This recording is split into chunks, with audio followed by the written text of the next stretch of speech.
Hello, my friend. In this video, I'm going to show you how you can finish more high quality songs faster than ever before, even if you're completely new, by simply following a song finishing checklist. This is useful because you'll be finishing more songs. You'll have more songs that you'll be able to release on Spotify or to send over to labels. And you'll be able to take a lot of the guesswork out of the equation or any kind of frustration out of the equation whenever you're working on music, because you'll be following a proven process as you're doing this. And then you can slowly start developing your own style of doing this as well. So over the last 3, 4, 5 years, I've been releasing music under the name Best Friends Club. I've released over 50 songs on Spotify. Those songs have hit about 6.5 million streams on Spotify. And even before I started putting music on the Spotify side of things, I challenged myself to release 52 songs in a year. So that's one song per week for a whole year before I actually started even dropping songs like officially as in terms of proper releases. So I've learned quite a bit about what it takes to be able to really crank out songs and make sure that you're finishing songs, even if you don't really have that creative bug or that spark that really hits you. This way, instead of waiting for inspiration, you can always create sweet music no matter what. And over the years, I've really optimized this into 5 simple steps. The first is to create that first core idea or hook. Then you're going to want to take that core idea and expand and explore upon it by adding more elements, layers, sections of the song. Then what you're going to want to do is quickly get to a finished arrangement. The sooner that you can have the song fully arranged, the better. Then you're going to want to get to the 80% mark, kind of following the 80-20 rule of getting anything done. And then last but not least, you're going to want to mix and master the song. So before diving into these steps in more detail, there is a free bonus for you. If you check out the link in the description, you can download a PDF version of these 5 steps so you can follow along whenever you're creating music and use this as a reliable and dependable system for finishing more songs. Once again, the link is in the description for that. It's completely free, but let's jump into these 5 steps for now. All right, so the 5 steps we'll be going over are: first, getting the core idea down; second, exploring and expanding upon that core idea; then arranging that idea into a finished track; then getting that finished track to that kind of 80% mark when you're almost 80% done; and then finally doing some last mixing and mastering. So step 1 is the core idea. So this is where we're going to start by working towards the core idea of your song. It essentially contains the gist of your piece of music and what makes it unique. So really what we're looking for here is that kind of main hook. But this, I think, in the best way would also include the drums, the bass, any extra melodic elements like chords, samples, pianos, guitar, etc. Essentially what you want to have here is a multi-layered loop. So your core idea should be a multi-layered loop that has your song's main ideas, themes, and elements within it. So the more fleshed out it is, the better that you can really complete the step and set yourself up for success as you move forward. In addition to this, a couple of tips here is to remember that this is the first draft. So it's a draft, and any particular sounds and any specific sound design that you might be working on doesn't need to be perfect here. It's really about getting, like the step mentions, the core idea down as opposed to anything like that. And in addition to that, it should feel good.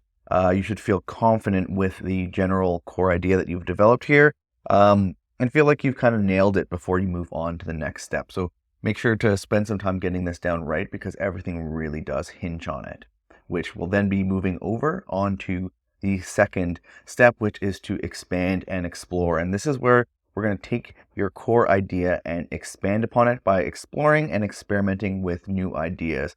And generally, there are 2 ways that you can really expand and explore when it comes to your song. And this is vertically and horizontally. So vertically would look like things like adding new layers, instruments, and sounds. I've heard this idea be called creating a super loop. So you're coming up with more layers than you possibly need, which will be helpful when we get to the next step, which is arranging. And the second way is expanding and exploring horizontally. So this can be by adding new sections like breakdowns, B sections, those kinds of things, which again can be helpful when you are then arranging the song. It's important on this step to remember to be kind of loosey-goosey. So if you come up with an idea at this stage that's better than your core idea, don't be afraid to ditch your original idea and then start going in a new direction. So you might come up with a new core idea here.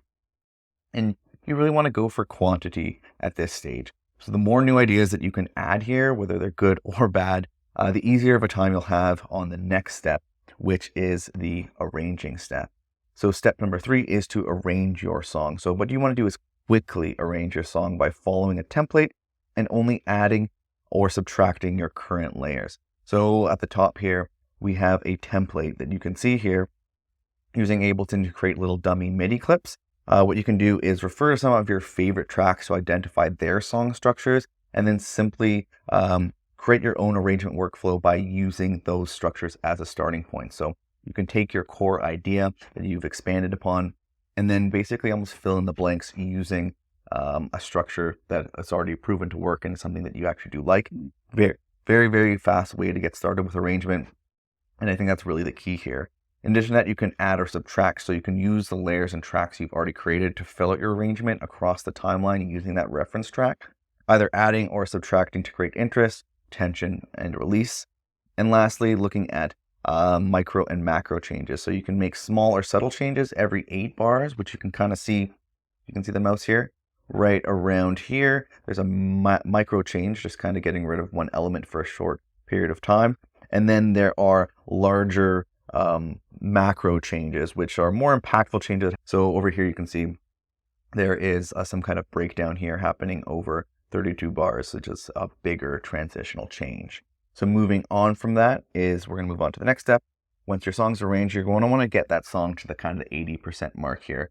So you want to get your song to the point where it feels 80% finished by adding in ear candy, effects, and automation. So this can look like sound effects like lasers and those kind of ideas, little effects like that, risers and downlifters, transition effects like reverb and delay over the master track, and additional supporting elements like pads and strings.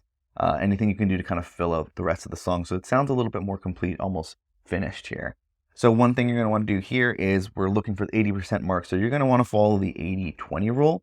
And remember that 80% of your results will come from 20% of your effort. So focus on what will move the needle and don't stress the minor details at this point. Get to that 80% mark. In addition to that, again, just like we were using in the arrange stage, it's good to use reference tracks at this stage as well, because referring to any songs you want to imitate, you can see if there's anything that your song is missing. Maybe in the frequency ranges, maybe your low end isn't hitting enough, maybe you need to adjust the mix or add in or subtract elements, or you can just basically find out where your song is lacking by referring to a more fully polished track. And we're going to move into the last step, which is a final bit of mixing and mastering. So this is where you're going to push your song from 80% to that 99.9% finished mark by doing some simple mixing and mastering. So there is a couple of tips that I have here. This is a whole other topic in itself, but I do have 3 big tips for you. One is garbage in and garbage out. Remember that mastering can't fix a bad mix and that mixing can't fix a bad song. So you do want to get it right from the beginning. Make sure during the mix stage you are picking the right sounds, changing anything out, and you are doing some proper mixing techniques as you're going through so that mastering isn't trying to do all the heavy lifting there. Second tip here is to mix as you go. So you want to save time on this 5th step by making small mixing choice as you create your song. So simple things like cutting out your lows or highs for each one of your tracks, paying a big attention to the volume level of each track is really one of the biggest things as well, and as well as any panning, so you can kind of carve out the mix as you are creating it. And last but not least, a simple tip is to keep it simple. So you want to use a simple mastering chain using some slight compression for glue, some tape saturation, light EQ, and then a limiter at the end of the chain, something similar to what we have on the screen right here.